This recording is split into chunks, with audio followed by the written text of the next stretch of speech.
I didn't learn about my neurodivergent brain until I was in my 30s. So growing up, I did inherit and internalize a lot of shame. I was told things like, "Oh, you like live in your own timeline," or like you live in your own Mm. time. And I was really creative growing up. Like my parents told me that I like was writing before I could talk or walk. So I was like writing and drawing from such a young age. And I come from a really big family. I'm the second of 8 children. So I had like my house was always loud and busy. So I became like a night owl and love to find like quiet time. But like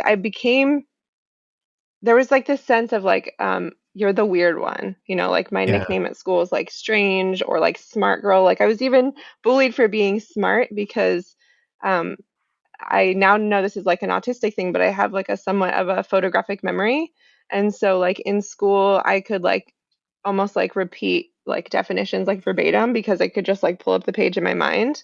And I learned that like my fellow students didn't like that because I don't know, like I guess it made them look bad. I'm not sure why actually still, but there was a lot of like confusion growing up because moments like that, like being made fun of or being excluded and I'm guessing maybe I was like missing some social cues. So there was a lot of shame and sadness and loneliness. Hmm. And so I started therapy like early 20s. It was something that was not encouraged in my family, so I kind of like went off the mainstream path and was like I need support. I need something. And I'm just really thankful for my past self for being brave and courageous enough to like do that. I remember it being very scary to like call that first time and like make a therapy appointment.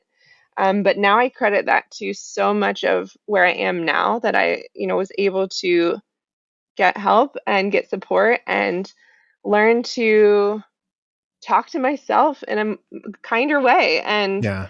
um, so then that helped me, as I started to, learn more about my neurodivergent brain and body that, I had already had this foundation of self-love and kindness and care and grace.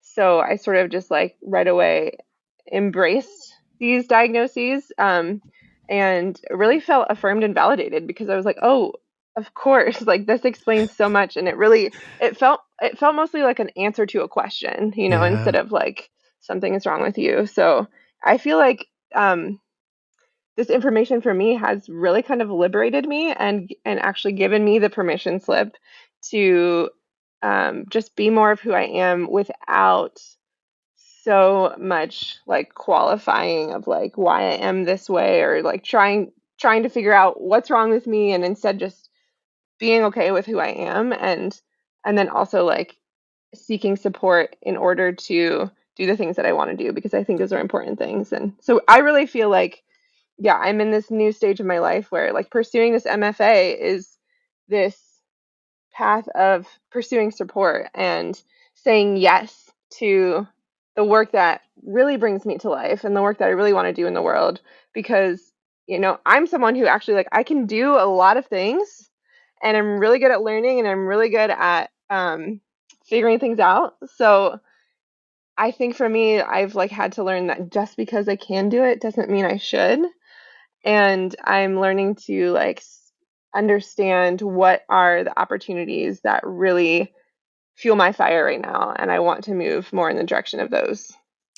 Oh, okay. So as you're talking, the latter half there, I was thinking about definitions of success because I think we get very obsessed as a society and a culture with external measures of success versus internal measures of success. And I think that we are not as comfortable talking about what internal measures of success look like the way that you were just able Hmm. to articulate it. I wish more people use that as a success indicator of like, instead of, I want to hit this financial metric, it's like, no, I want to go get really uncomfortable this weekend and I want to learn more about myself. And like, this year, I want to figure out what it looks like to love myself. And, and. And when Hmm. I hear you talking about that, it's interesting because like, for you, for me, there's this concept of like we can be wildly successful from an external point of view, and then have like that internal, what's the best way of describing it? Like that internal shadow, if you will, Yeah. and like that Mhm. internal fight. And it's hard because, at least for me, it was like, wait, I'm so successful in spite of all of this, and yet Mhm. internally, I feel like Yeah. a complete piece of poo. All the Mhm. time. I don't love myself. I have zero grace for myself. Mhm. And I'm wondering, what do you think about that? Like, what do you think people that are, listening to this podcast, that have conversations about that, like the concept of internal versus external success and the labels and stories that we tell ourselves internally versus what we Mhm. share externally? Yeah. I mean, I think that it starts from inside. Like the external success is never going to fuel the fire if you're not feeling successful inside. Like it's just not sustainable. And I Yeah. can say that so confidently because I've gone down that path. I've gone down the path of like, well, I'm successful at this thing from the outside and people like that I do this and maybe I make some money from it, but like it's not sustainable. Like for me, I reached a level of burnout. Like I became um I experienced chronic pain and increased anxiety and like wasn't able then to sustain the thing that I was doing because it gave me external success. So like literally my brain and body were like, no, we're shutting down. Hmm. And I've learned that like the the path to burnout is really more about like when you're doing something that's like out of alignment with like who you really are or what you really want to do. Like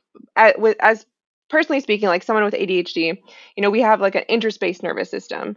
So like I'm literally going against my body if I'm doing something that I'm not interested in, and I'm there's going to be consequences for that. So I think it's just a matter of survival, really. Like you have to start from a place of, am I curious about this? Am I passionate about this? Is this something that I want to learn, or Hmm. is this something that I'm challenged by?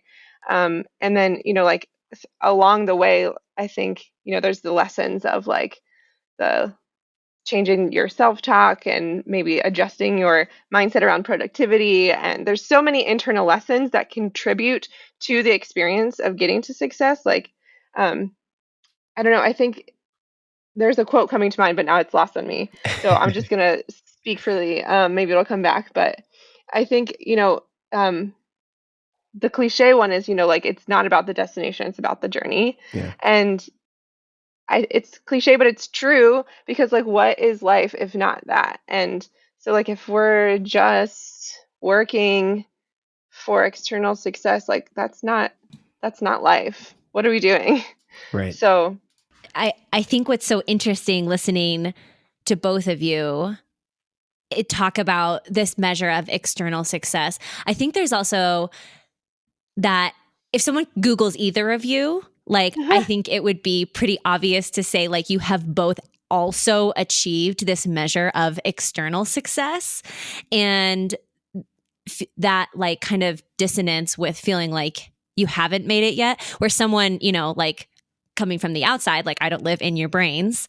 I look at you, I'm like, oh, but I think one of the things that's so important about this conversation is that you're both pursuing this level of internal success and have also managed to achieve this level of external success. Hmm. And I think I hope one of the things that comes out of this conversation is that someone can feel like, okay, I'm going to keep pursuing my curiosities and the things that I feel and know that I have this neurodivergent brain and start to feel hopeful that, like, yes, like there are other people in the world and there is a place in the world for me to achieve as well. Yeah. Like, yes, we don't want to, of course, measure, like a human based on their success, but there is a place in the world for you to thrive. And I think you both really demonstrate that so well.